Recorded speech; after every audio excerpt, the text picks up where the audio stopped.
자, 지난주 국회 국토교통위에서 원희룡 장관을 상대로 한 질의가 있었습니다. 그런데 그 과정에서 발군의 실력을 보여준 분이 한 분이 있었어요. 예, 모셨습니다. 민주당 이소영 의원 모셨습니다. 안녕하십니까? 안녕하세요. 원희룡 장관만을 위한 일타 강사 이소영입니다. 이거 한번 해보고 싶었습니다. 자, 아시는 분은 아실 텐데 모르시는 분들을 위해서 일단 먼저 지난 7월 26일 국회 국토위 장관 질의 과정에서 어떤 일이 있었는지 잠깐 요약본을 보시겠습니다. 수변구역이라서 개발 금지돼 있다. 용도 변경도 불가능하고 법을 바꾸지 않는 한 금지된 곳이기 때문에 개발될 우려 자체가 없다. 이렇게 오전에 답변하신 거 맞죠? 네, 맞습니다. 네. 이런 엉터리 해명이 지금 이 사건을 계속 키우고 있는 거예요. 일타 강사 장관님. 사면 보여주시죠. 수변구역이 해제가 불가능하다. 법을 안 바꾸면 왜 불가능합니까? 많은 해제 사유가 있습니다. 한강수계법 제4조 2항. 이 유명한 잘 아시죠? 개발이익 남기고도 개발 부담금 빵원 내려고 했다가 지금 문제가 된 바로 그 공흥지구가 대표적인 사례입니다. 여기는 심지어 팔당대청호 수질보전 특별대책지역 1권역 안에 들어가는 땅이에요. 정말 개발이 어려운 땅이죠. 근데 여기 아파트 지어서 100억 원인가요? 개발이익 남겼잖아요. 다른 사람은 몰라도 최운순 씨는 이 병산리 땅을 수변구역이든 보전관리지역이든 능히 개발할 수 있었을 것이다. 저는 확신합니다. 왜냐하면 사례가 있기 때문에. 자, 이렇게 원희룡 장관의 이제 방어막이죠. 거기 고속도로 종점 변경돼도 거기 개발해가지고 이익을 가져갈 수가 없어. 왜? 상수원 보호구역이라서. 수변구역은 개발이 금지되어 있기 때문에 개발 안 된다니까.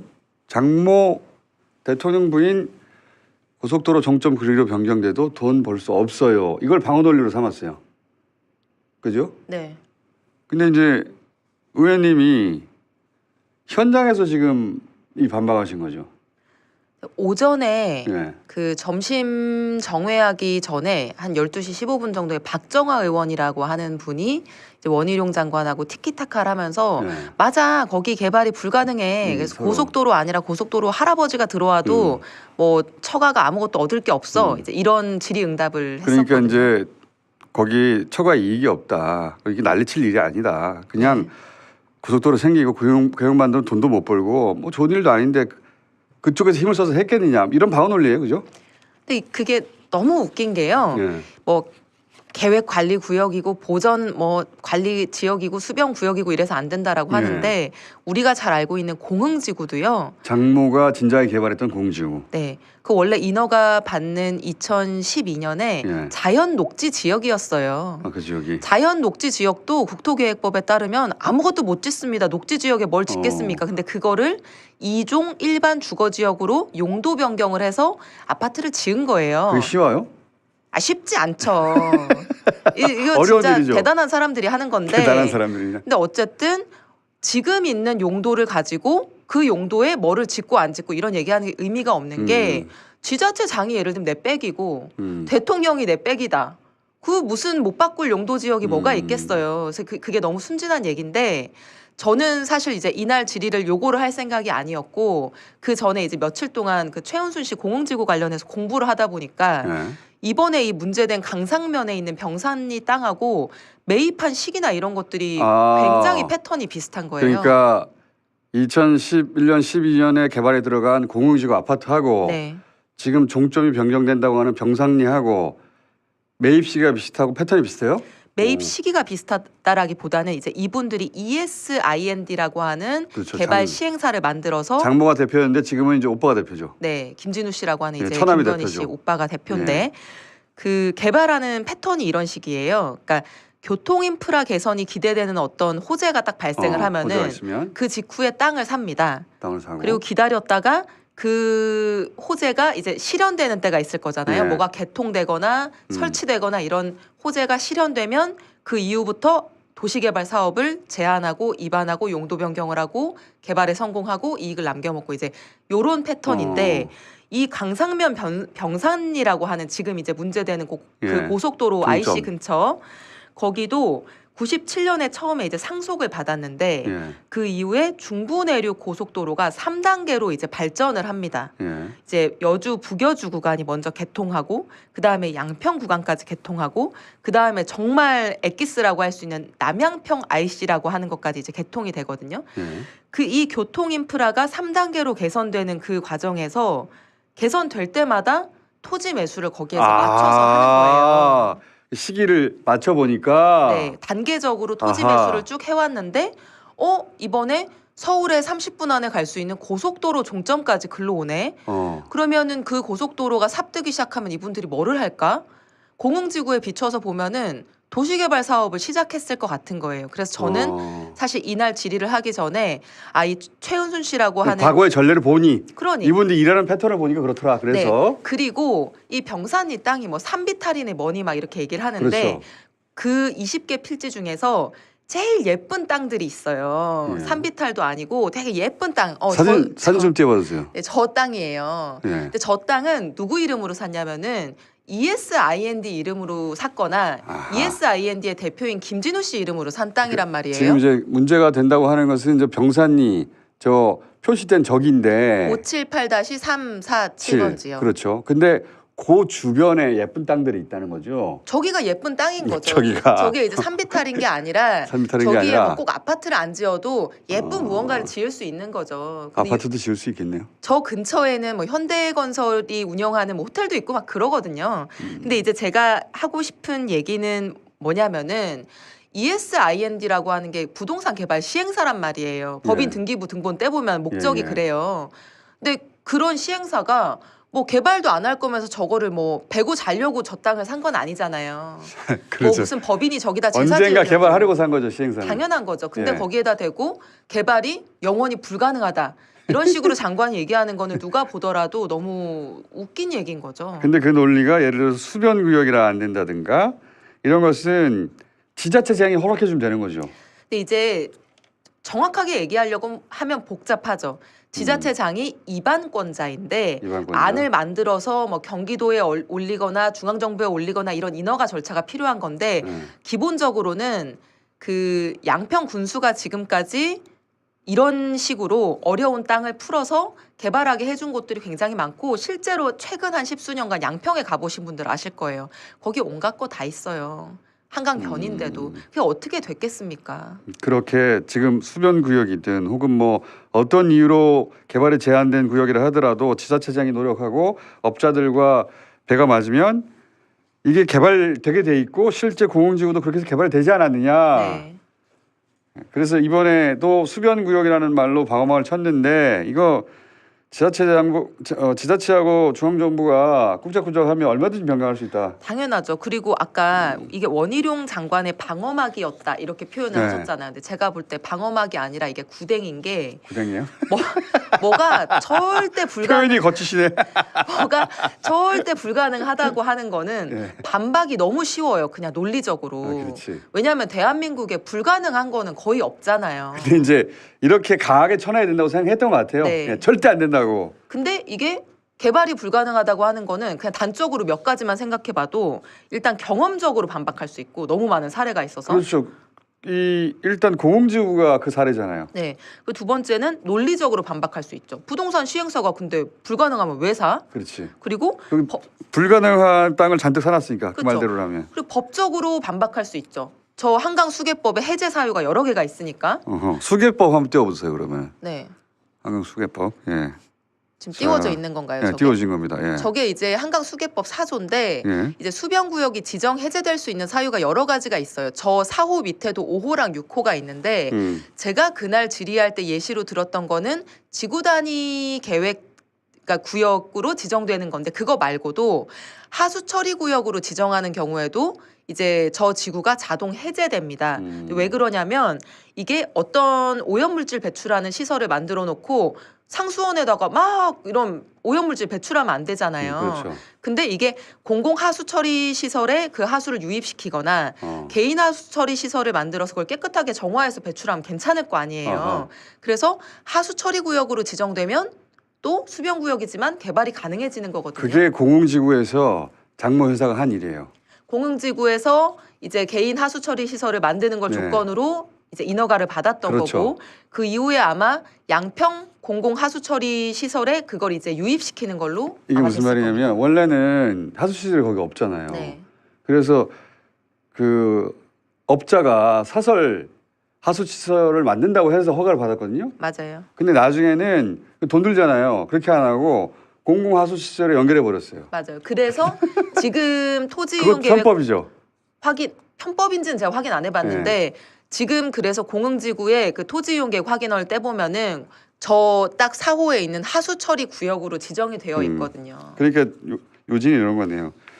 그냥 법만 보면 굉장히 어렵게 돼 있고 불가능한 것처럼 보인다. 하지만 업자들이 지자체장의 협조와 함께 이것을 개발하는 것은 그 업자가 유능하면 그럼요. 일도 아닌데 장모는 매우 유능한 개발업자가 틀림없는 것이 그렇게 해서 공흥지구를 개발 성공했잖아요. 개발 성공했고 뭐 돈도 벌었고. 그럼요.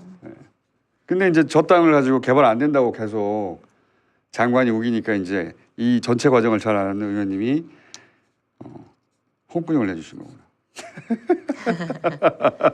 그래서 사실은 원희룡 장관이 그 의원님의 지적에 대해서 전혀 반박을 못했어요. 근데 제가 궁금한 건 한 가지 더 있어요. 그 주고받는 과정에서 의원님이 그렇게 말씀하셨잖아. 원희룡 장관님 개발에 대해서 전혀 모르시는 것 같다고 그렇게 말씀하셨잖아요. 네. 왜 그렇게 말씀하신 거예요? 아니 오전 질의를 보니까 두 가지에 대해서 거의 모르고 들어온 것 같더라고요. 첫 번째는 이 종점 근처의 병산리 땅이 상속받은 땅만 있는 게 아니거든요. 그러니까 매입한 땅이 면적 기준으로 한 35% 정도 돼요. 8필지가 있어요. 그리고 굉장히 예쁜 땅이 거기에 포함돼 있고 아까 개발하기 보신. 좋은 땅이다. 근데 그거를 모르고 들어왔더라고요. 아 그래요? 그래서 무슨 질의를 하는데 계속 반복해서 얘기하는 게 산비탈이다. 뭐 선산이다 막 이런 얘기를 하는데 거기 선산 없어. 선산 옆에 있어요. 그러니까 예쁜 땅이 아까 이제 보시다시피 있잖아요. 이제 그거를 장관이 모르고 일단 첫 번째 들어왔고 두 번째는 몰랐을까요 진짜? 아니, 모른 뭐- 척한 거 아닐까? 모르겠어요. 그리고요? 그리고 그 아까 얘기한 것처럼 무슨 지구이기 때문에 개발이 불가능하다라고 하는 것 자체가 예. 이제 어떤 부동산과 관련된 일을 하는 이제 민간 기업으로 따지면 대리급 이상은 그런 주장을 안 하는 약간 대리급 무지한 주장이에요. 근데 대리급 이상은 국토부 장관인데 그런 주장을 하더라고요. 그래서 아 이분이 모르는구나. 일부러 바보인 척한 걸까요? 진짜 몰랐을까요? 모르겠어요. 그걸 몰라야 이런 주장을 할 수 있잖아요. 그렇죠. 그걸 몰라야 개발 안 된다니까 이런 주장을 할 수 있는데 한 치 앞도 못 본 주장인 게 아까 말씀드린 경험적인 반박, 논리적 반박, 법적 반박, 그리고 최은순 씨라고 하는 인적 반박 이것들이 이제 다 가능한 거죠. 알겠습니다. 한 가지 더 여쭤볼게요. 근데 그 공흥지구에서 준공기간이 도과됐는데 그걸 공문서를 위조해서 무마해준 공무원이 있었단 말이죠. 네, 국장. 예, 그 국장이 사실은 업무 배제돼야 되는데 거꾸로 국민의힘 군수가 오자 원포인트 승진을 했어요. 원래 과장이었는 국장으로 승진했죠. 그렇죠. 혼자 승진을 했어요. 정기 인사가 아닌데 혼자 승진을 한 다음에 어디로 갔냐면 지금 문제가 되는 대통령 부인 땅이 있는 곳으로 종점을 변경하는 안을 처음으로 공문서상에 등장시키는 사람이 이 사람입니다. 그렇죠. 그죠? 이 공무원이 여론 현지에서의 뭐 여론을 수렴한다든가 혹은 무슨 혼자서 비용 편익을 조사할 수도 없었겠지만 6일 7일 만에 이 그림을 그렸잖아요. 처음으로. 네. 이건 어떻게 된 일이라고 보십니까? 어떻게 된 일이겠어요. 어떻게 된 일이겠어요. 직접적인 질문인데 어떻게 된 일이라고 보십니까? 그러니까 이게 네. 참 지자체의 지금은 이제 오늘날에는 이렇게까지 이제 노골적으로 대담하게 하는 분들은 이제 잘 없고 많이 사라졌는데 사라졌는데 이게 한 1, 20년 전에만 하더라도 네. 특히 이제 좀 지방 시골일수록 이 공무원들과 이런 업자들 사이에 유착이 굉장히 심했어요. 그래서 지역에서 지자체장이 구속됐다면 보통 이런 건이었죠. 그렇죠. 인허가 건. 예. 그리고 사실 이제 공무원들이 월급이 그렇게 많지 않지 않습니까? 근데 이런 이제 개발업자들이 이제 뒤에서 이제 물심양면으로 후원도 해주고 지원도 해주고 이제 이런 사례들이 굉장히 많았고 이제 감옥 가신 분들도 많아요. 사실 이제 저희 지역만 하더라도 옛날에 이런 걸로 감옥 가신 분 있고 막 그러거든요. 전국에 산재 있어요. 그런 네. 사례들이. 근데 보니까 양평군이 굉장히 좀 이상한 그런 사업들이 많아요. 제가 이번에 조사를 하다 보니까. 그래서 예를 들면은 지금 서울 양평 고속도로가 지금 문제되는 거고 네. 공흥지구가 문제되는 건데 우리가 이제 다른 사업에 별로 관심을 가져본 적이 없잖아요. 양평의 다른 사업들. 근데 요 병산리 땅에서 중부내륙 고속도로로 딱 가는 그 게이트 그게 예. 남양평 IC잖아요. 굉장히 중요한 게이트죠. 고 남양평 IC가 만들어지는 과정도 제가 이번에 들여다보다 보니까 너무 이상한 과정이더라고요. 아, 그래요? 그 남양평 IC가 이 땅한테는 굉장히 중요한 IC예요. 여기 일로 빠져나갈 수가 있으니까. 이 남양평 IC가 없으면 예. 이 서울 중부고속도로 서울 양평 고속도로 뭐 종점 이게 우리가 예. 논의할 필요가 없어요. 맞아요. 이 땅한테는 무용지물이 되는 거거든요. 일로 빠져나갈 수가 있거든. 남양평 IC로. 남양평 IC가 너무 중요해요. 굉장히 중요하죠. 그리고 이 땅의 가치를 올려주는 IC인데 그렇죠. 이 IC가 원래 중부내륙 고속도로가 2012년에 개통되는데 그때는 계획이 없는 IC였어요. 아. 근데 이제 도로공사가 공모 신청을 받거든요. 예. 야 IC 필요한 지자체들 너네 신청해봐. 아하. 그럼 우리가 돈 조금 지원해줄게. 오케이. 그래서 공모 신청을 받았는데 양평군이랑 천안시 이제 두 군데가 예. 이 공모에 선정이 됩니다. 예. 그래서 너네가 신청한 IC 우리가 돈 대줄게 했는데 예. 천안시는 자기네들의 자부담을 50억 원을 하라고 하는 거예요. 도로공사에서 IC 네. 내줄 테니까 너네들 50억 원 내라. 예. 아씨 근데 50억 원 우리가 돈이 어딨어. 너무 과도하다 이래서 선정됐는데도 IC 개설을 포기했어요. 근데 양평구는 50억도 아니고 야 너 104억 원 네가 부담해 이렇게 했는데 오케이 이렇게 하고 104억 원을 양평군이 부담하고 이 IC를 냅니다. 근데 그 당시에 2012년 기준으로요. 천안시는 예산이 1조 1,600억 원 넘는 엄청난 큰 지자체고 양평구는 4,600억. 근데 예산이 4,600억이면요. 실제로 군수가 쓸 수 있는 돈은 몇백억 안 됩니다. 전부 다 인건비나 고정비이기 때문에 실제로 자기가 결정할 수 있는 거는 정말 그중에 극히 일부거든요. 근데 몇백억 안 되는 돈 중에서 그중에 100억을 106억 원을 여기 인구도 별로 안 사는 강상면에다가 남양평 IC를 낸 거예요. 그때만 하더라도 인구도 별로 안 사는데 다만 거기 근처에 장모의 땅이 있었죠. 그리고 이 남양평 IC의 위치를 누가 결정했냐 물어보니까 도로공사가 결정한 게 아니라 그 당시에 양평군이 이 104억 원의 부담금을 부담하면서 양평군이 결정을 했다는 거예요. 양평군이. 근데 이 똑같은 시기에 천안시는 재정 자립도도 한 2배 정도 높고 예산도 한 2.5배 높고 뭐 무슨 인구도 한 5배 많고 한 곳인데도 포기를 했거든요. 양평군이 예산도 없는 사람들이 사람 별로 안 사는 곳으로 그 예산 중에 100억을 써가며 여기로 IC를 만들어 놓은 게 대단히 이상하다. 오, 이상하네요. 정말 야, 이상하죠. 이상하다. 근데 이런 일들이 아마 조사해 보다 보면은 훨씬 더 많이 나올 것 같아요. 이소영 의원님 오늘 한 번으로 끝나지 않을 것 같은데 이 분야 전문가시거든요. 자, 오늘 여기까지 하고요. 네. 이상합니다. IC 좀 더 파주세요. 네, 요즘 머릿속에 양평밖에 없습니다. 원래 기후 위기를 해결하려고 국회에 왔는데. 자, 양평 원희룡 일타 강사 이소영 의원이었습니다. 감사합니다. 감사합니다.